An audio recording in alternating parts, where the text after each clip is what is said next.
In the vastness of the cosmos, rumours spread faster than light, and none more persistent than those about Earth. Stay away from the blue planet, they whisper across star systems. The humans, they evolved on a Deathworld. The galactic community had categorized Earth as a Class 5 Deathworld for centuries, a designation reserved for planets so hostile that intelligent life shouldn't exist there at all. After all, what kind of species could possibly thrive on a world where the ground itself tears apart without warning? Where the sky hurls bolts of destructive energy, where water falls from above in sheets or frozen daggers, and where countless organisms have evolved the singular purpose of killing each other. Yet humans didn't just survive. They dominated. While civilizations across the galaxy engineered perfect environments and eliminated all threats over millennia, humans built cities in deserts and on fault lines. They surfed tsunami waves for recreation. They kept apex predators as pets. When alien diplomats required environmental suits just to attend Earth summit meetings, humans stood in shirt sleeves, sipping beverages laced with neurotoxins they called caffeine for pleasure. The Galactic Science Academy had long maintained that humans must possess some undiscovered evolutionary advantage. Undetectable regenerative abilities, enhanced neural pathways, or perhaps skeletal structures of unknown composition. How else could they endure conditions that would kill most sentient species within hours? Some theorized that humans had been genetically engineered by some long-vanished precursor race as biological terraformers. Others suggested they were simply too primitive to realize they should be dead. All these theories collapsed into uncertainty when humanity announced its first extrasolar colonization target, planet Terminus. The scientific name was HD 3442b, but Terminus had quickly become the common designation across all galactic charts. The warning was in the name itself, the endpoint, the boundary of what could be survived. Even the draconids, evolved from creatures that thrived in sulfuric acid pools, had abandoned their only attempt to establish an outpost there after losing an entire battalion to the atmosphere alone. When Professor Zeichner, the galaxy's foremost xenoanthropologist specializing in human studies, received word of the planned expedition, his 7 hearts nearly stopped simultaneously. He had spent 57 cycles studying these peculiar beings, had even visited their world twice under maximum environmental protection. He knew what Earth was capable of throwing at its inhabitants. But Terminus, that wasn't a Deathworld. That was a hellscape that defied the very definition of habitable. The humans called it an exciting challenge and the next frontier. The rest of the galaxy called it suicide. Yet as the first colony ships prepared to depart Earth's orbit, Zeichner couldn't help but wonder, what if they succeeded? What would that make humanity in the eyes of the galaxy? And more disturbingly, what would it reveal about the true nature of the creatures that had evolved on what they now realized might be the gentlest of Deathworlds? Act 1. The Earth Problem. The Central Galactic Council's emergency session regarding the Human Colonization Initiative had stretched into its 3rd rotation. Representatives from 17 sentient species sat in environmentally customized chambers surrounding the grand discussion pit. The Methane Collective's delegates bubbled with agitation, their translucent containment spheres rippling as they communicated through chemical signals. The Crystalline Confederation's ambassador refracted light in patterns indicating extreme distress. Order! We will maintain order, Supreme Councillor Thrix demanded, her bioluminescent appendages flashing warning patterns. Professor Zeichner has travelled 16 light-years to present his findings. We will hear him without interruption. Zeichner adjusted his multi-jointed limbs nervously as he approached the central platform. The Council's attention focused on him with an intensity that made his exoskeleton tighten. Behind him, a holographic display activated, showing a rotating image of Earth. Esteemed Council members, Zeichner began, for nearly 6 decades I have studied the anomaly we call humanity. My research has led me to a conclusion that contradicts our fundamental understanding of evolutionary biology. He paused, knowing the controversy his next words would cause. Humans are not merely surviving on Earth, they are thriving on conditions that would be fatal to most species. The chamber erupted in dismissive gestures and vocalizations. The methane collective released bubbles of skepticism that popped against their containment fields. Evidence, Seixner continued undeterred. Humans routinely endure temperature variations that would kill most carbon-based life forms. They recover from injuries that would be terminal for 97% of known sentient species. Their young engage in activities we would classify as suicidal for the sheer enjoyment of it. The holographic display shifted to footage of humans participating in activities labelled extreme sports, figures leaping from great heights with minimal protective equipment, deliberately entering turbulent ocean conditions, racing vehicles at speeds that defied rational risk assessment. Most disturbingly, Seixner said, they appear to seek out danger. They climb their planet's highest geological formations without atmospheric assistance. They dive into oceanic trenches containing pressures that would implode most exoskeletons. They consume substances that would be classified as toxins on any other world as delicacies. The council members shifted uncomfortably. A representative from the stellar hegemony raised a tentacle. Professor, with respect, we have long known Earth to be hazardous. That is why it carries a Class 5 designation. What new information do you bring? Seixner's auxiliary eyes blinked in sequence. News has reached me that humans are not merely content with conquering their own Deathworld. They have approved an expedition to colonize planet Terminus. The chamber fell silent, a silence so profound that even the silicate hive's crystalline breathing was audible. Impossible, the Draconid ambassador hissed. We lost 17 elite environmental specialists to that world's atmosphere alone. The planet's radiation levels are off our charts. Its gravity would crush most species' circulatory systems. Nevertheless, Seixner replied, clicking his mandibles, the humans have already launched their colony ships. They call it Project Phoenix. They're sending 12,000 colonists, including families with children. Supreme Councillor Thrix's bioluminescence dimmed to a troubled glow. They take their young to this abomination of a world. They do, Seixner confirmed, and based on my observations of human physiological and psychological adaptability, I believe they may actually succeed. The Methane Collective's translator vocalized their collective thought. Then we have drastically underestimated the death world that spawned them. As the council dissolved into panicked debate, Seixner gazed at the holographic Earth, rotating serenely against the void. For the first time in his scientific career, he felt something beyond academic curiosity about humans. He felt fear. Act 2, the Terminus mission. Commander Elena Rodriguez stood at the observation deck of the colony ship Resilience, watching Earth shrink to a pale blue dot in the distance. At 42, she had spent half her life in space. First as a Mars colonist, then as commander of the Europa Underwater Research Station, and now leading humanity's most ambitious venture yet. Her weathered face reflected both the harshness of her previous assignments and the determination that had made her the unanimous choice to lead Project Phoenix. Final checks complete, Commander, reported Dr. Hiroshi Tanaka, the mission's chief medical officer, E. All 12,000 colonists are secure in cryostasis. Environmental systems are operating at 108% efficiency. We've managed to squeeze out extra capacity. Rodriguez nodded, her attention still fixed on the vanishing Earth, and the gene bank. 30,000 terrestrial species preserved as planned. The embryonic development chambers are triple redundant. Good, Rodriguez said. We'll need every adaptation advantage we can get.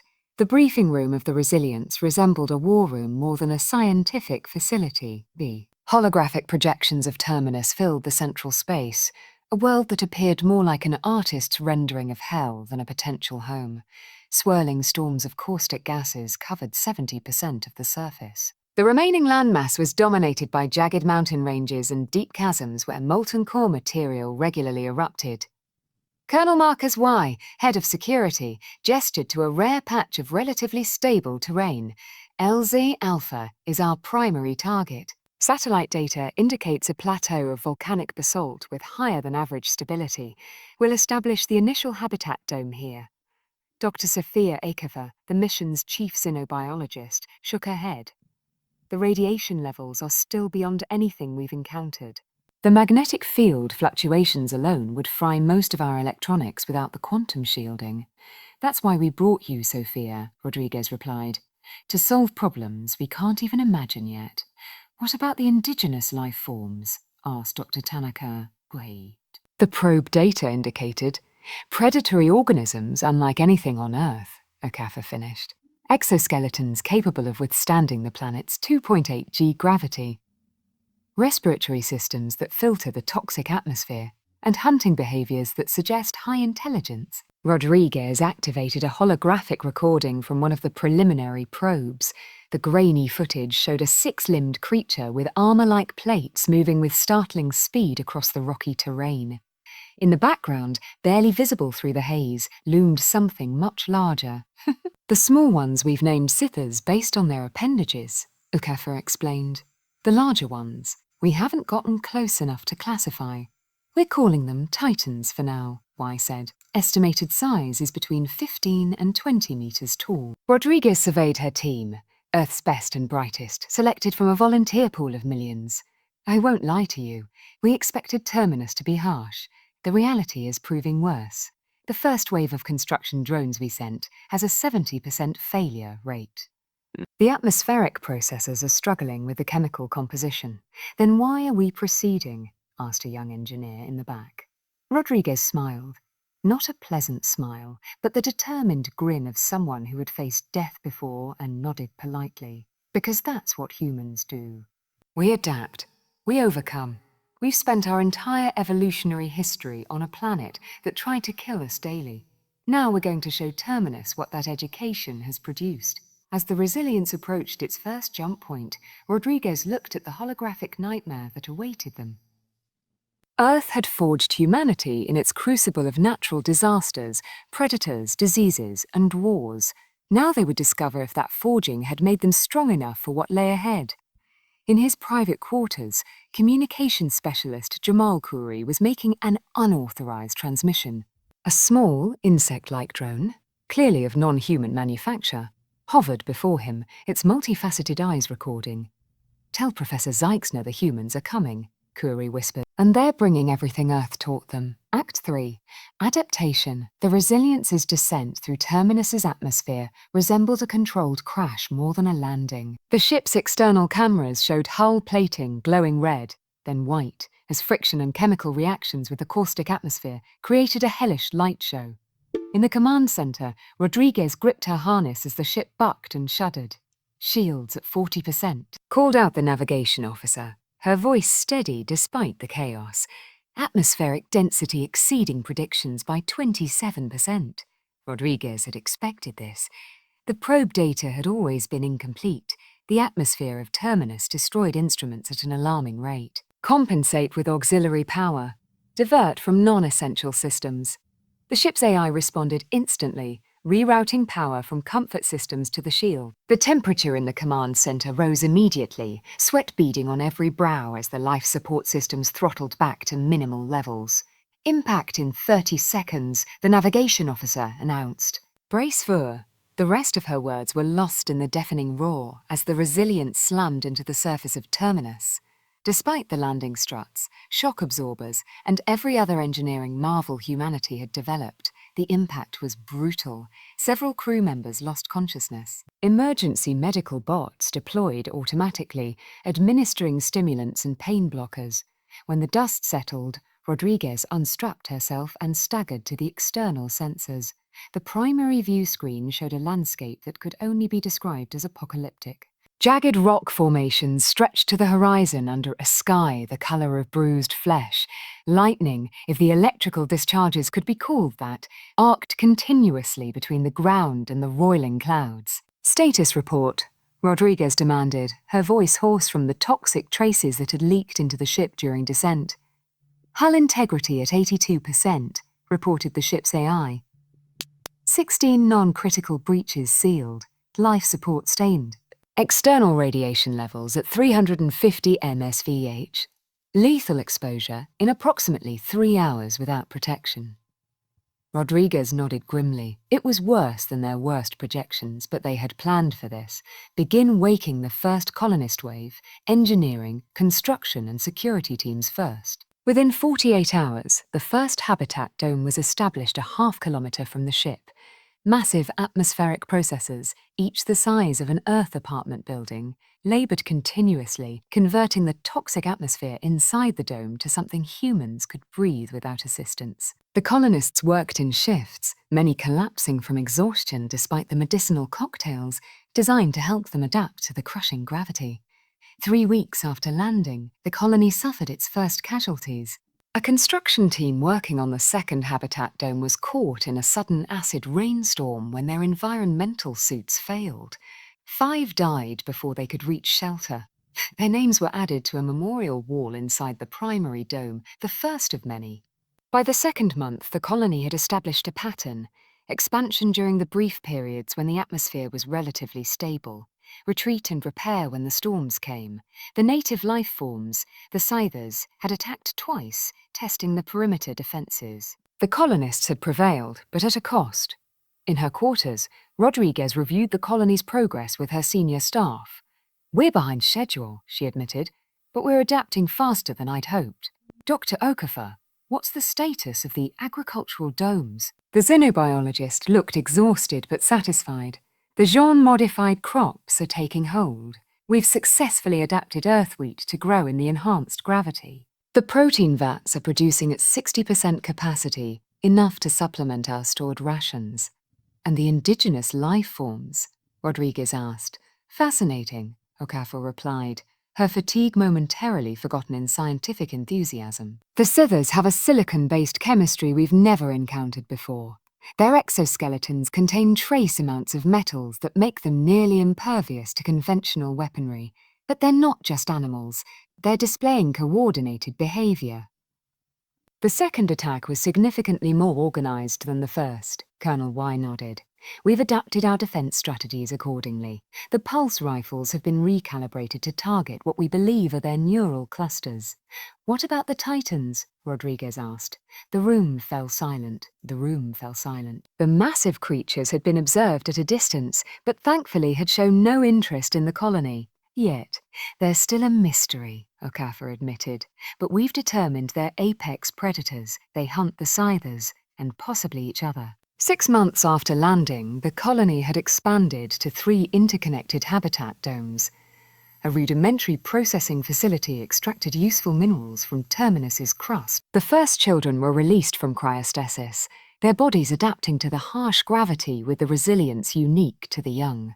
From his hidden observation post 10 kilometers from the colony, Zeigner watched with growing astonishment. His specially designed environment suit, the most advanced the Galactic Council could provide, was failing after just 3 months, despite minimal exposure to the elements.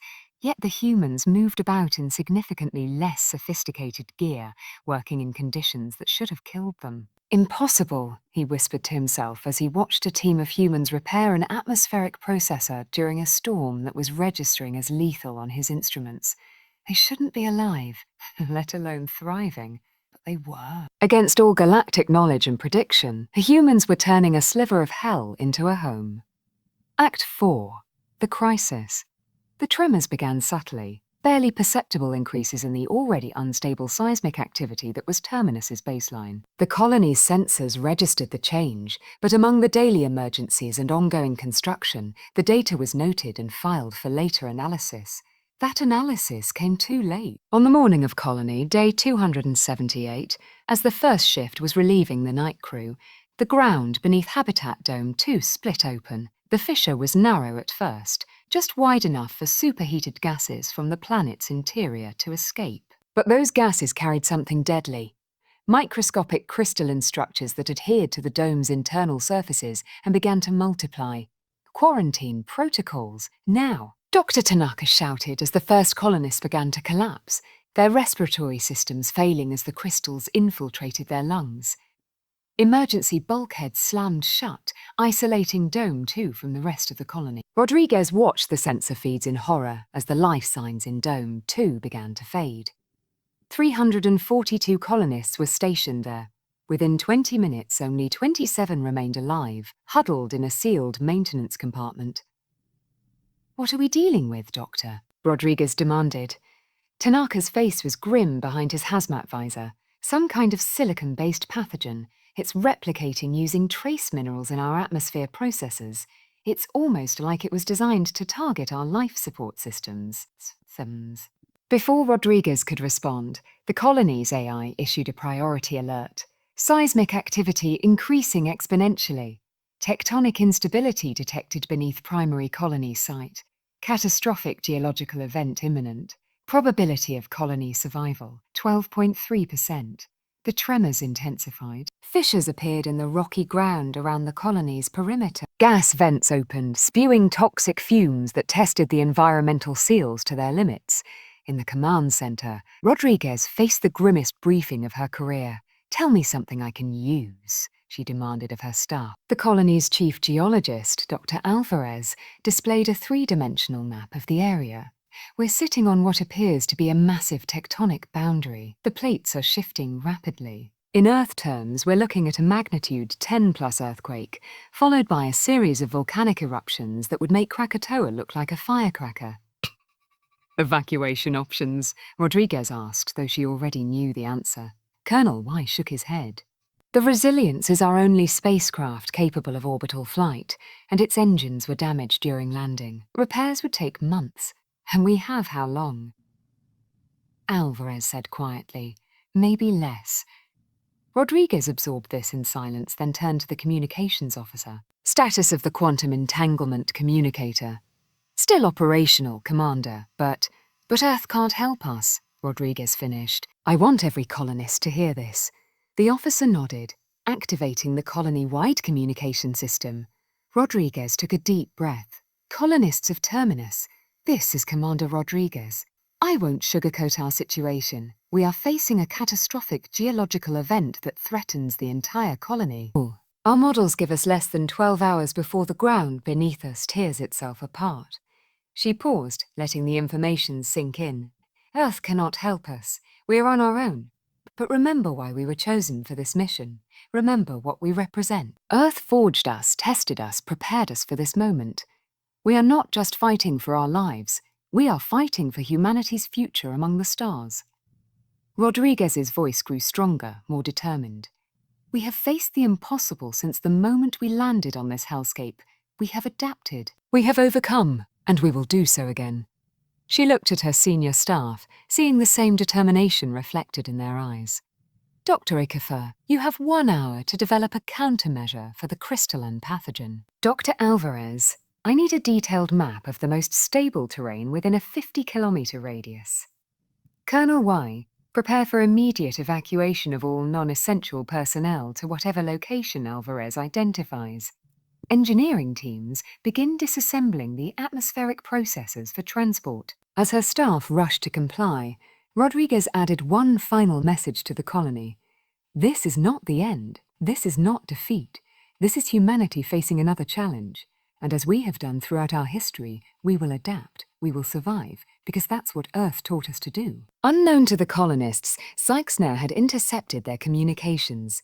In his observation post, now severely damaged by the tremors, he prepared to transmit what he believed would be his final report to the Galactic Council. "The human colony faces certain extinction," he began, but then hesitated. He had studied these beings for decades. He had seen them overcome obstacles that would have defeated any other species. Something in Rodriguez's voice had resonated with him, a quality he couldn't name but recognized nonetheless.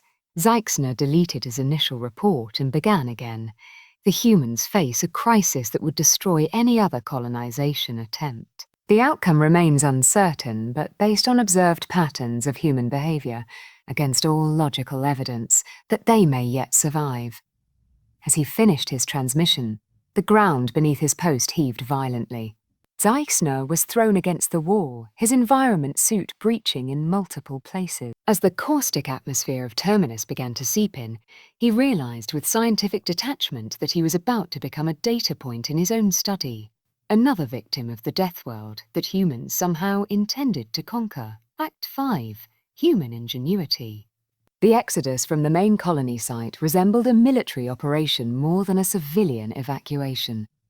Colonel-wise security teams formed a protective perimeter as engineers dismantled critical equipment with practiced efficiency. Medical teams administered stimulants and gravity adaptation drugs to help colonists endure the punishing forced march across Terminus's broken landscape. In the medical dome, now cracked and leaking atmospheric pressure, Dr. Tanaka and Dr. Okafor worked frantically to understand the crystalline pathogen. It's silicon-based, but it's behaving almost like a virus, Okafor observed, manipulating a sample within a containment field. It's using the minerals in our atmosphere processes as a reproduction medium. Tanaka's eyes widened with sudden realization. It's not a natural pathogen. Look at the symmetry of these structures. They're too perfect. He zoomed in on the microscopic image. These were engineered. Okante's face paled. You're suggesting biological warfare? Tanaka finished grimly. The Scythers aren't just animals. They're defending their territory intelligently. While the evacuation continued, Rodriguez assembled a small team to investigate Tanaka's theory. They ventured beyond the colony perimeter, their environmental suits upgraded with additional armor plating based on analysis of previous Scyther attacks. The team discovered a network of tunnels leading deep into Terminus's crust. Inside, they found evidence of an advanced civilization, not just the Scythers, but an entire ecosystem of silicon-based life forms that had adapted to Terminus's extreme conditions over millions of years. They've been watching us, Rodriguez realized as she examined primitive but effective monitoring devices placed around the colony perimeter. They've been studying us, just as we've been studying them. The ground shook violently, a reminder of the imminent tectonic catastrophe. Rodriguez ordered her team back to the evacuation route, but as they emerged from the tunnel network, they came face to face with a group of Scythers and something else. Behind the smaller creatures stood a being that could only be described as a Scyther elder. Its exoskeleton showed signs of extreme age, with intricate patterns etched into the metallic plates. It raised a limb, and the attacking Scythers halted. Through a combination of gesture and primitive drawings in the planet's rocky soil, Rodriguez attempted communication. To her astonishment, the elder responded in kind. The exchange was rudimentary but clear. The Scythers had triggered the geological instability deliberately, believing the humans to be invaders like those who had come before, the Draconids who had attempted to exploit Terminus's mineral wealth with no regard for its indigenous life. Rodriguez conveyed that humans sought coexistence, not domination. As proof of good faith, she removed her helmet, exposing herself to Terminus's toxic atmosphere for precious seconds before replacing it. The gesture of vulnerability seemed to resonate with the elder. Meanwhile, the main evacuation had reached the backup site, a relatively stable plateau, 20 kilometers from the original colony. Dr. Alvarez's geological surveys had identified a massive formation of bedrock that might withstand the coming cataclysm. Might is the operative word. She warned Rodriguez upon her return. Even this location has only a 40% chance of remaining stable. Rodriguez shared what she had learned about the Scythers. They know this planet. They've survived here for thousands of generations. We need their knowledge. In a decision that would later be studied in every military academy on Earth, Rodriguez ordered a small team to return to the Scyther tunnels, not as invaders, but as supplicants seeking wisdom. The Scythers, after initial hesitation, led the humans deeper into their network than before. There, Rodriguez discovered the truth. The tunnels weren't just habitats. They were an ancient engineering project. The silicon-based life forms had created a network that dispersed seismic energy, protecting their primary habitats from Terminus's constant geological violence. With hours remaining before catastrophic failure, human engineers worked alongside Scyther builders in an unprecedented collaboration. The colony's remaining atmospheric processors were repurposed, their internal mechanisms reconfigured to generate vibrational fields that mimicked the Scyther's tunnel system's effect. As the ground began to tear itself apart, the combined technology created a bubble of relative stability around the evacuation site. The earthquake, measuring beyond anything recorded in Earth's history, devastated the surrounding landscape. Volcanic eruptions sent plumes of toxic ash 20 kilometers into the atmosphere. Fissures opened and closed like hungry mouths, swallowing entire sections of the planet's surface, but the colony survived. When the dust settled, nearly 80% of the human colonists remained alive, shuttled in emergency shelters, their technology in ruins, but alive on a world that should have killed them twice over. In the aftermath, Rodriguez found the Scyther Elder waiting at the colony perimeter. Through their primitive communication system, now enhanced by AI translation attempts, a message was conveyed: respect. The humans had proven themselves worthy inhabitants of Terminus, not by conquering it, but by understanding it. The message spread among the Scythers. The attacks ceased. Tentative cooperation began, humans providing medical assistance to injured Scythers, Scythers showing humans which native plants could be processed into breathable oxygen. 3 months after the cataclysm, the colony's new permanent settlement was taking shape, built partially above ground in human style, and partially below in Scyther fashion. It wasn't harmony, not yet, but it was coexistence on the most hostile world humans had ever encountered. Conclusion: 5 years after the landing of the Resilience, the Galactic Council's observation vessel approached Terminus with extreme caution. Aboard was a delegation of the highest-ranking scientists and diplomats, including 7 former skeptics who had dismissed Professor Zeitzner's theories about human adaptability. Zeitzner himself stood on the observation deck, still bearing the scars of his near-death experience. He had been found by a human search party 3 days after the cataclysm, barely alive, his environment suit in tatters. Human medical technology, adapted to the unique physiology of a non-terrestrial species, had saved his life. Approaching visual range of New Phoenix colony, the ship's eye announced, magnification engaged. The viewport filled with an image that defied all galactic understanding of what was possible. A sprawling settlement stretched across what had once been barren rock. Massive domes of human design stood alongside organic-looking structures clearly of Scyther origin. Terraforming processes had created a narrow band of modified atmosphere that required only minimal breathing assistance for humans working outside. Most shocking to the council representatives was the sight of humans and Scythers working side by side, rebuilding a processing plant damaged in a recent storm. Impossible, whispered the Draconid ambassador, the same one who had dismissed the human mission years earlier. That is humanity's greatest quality, Zeitzner replied quietly.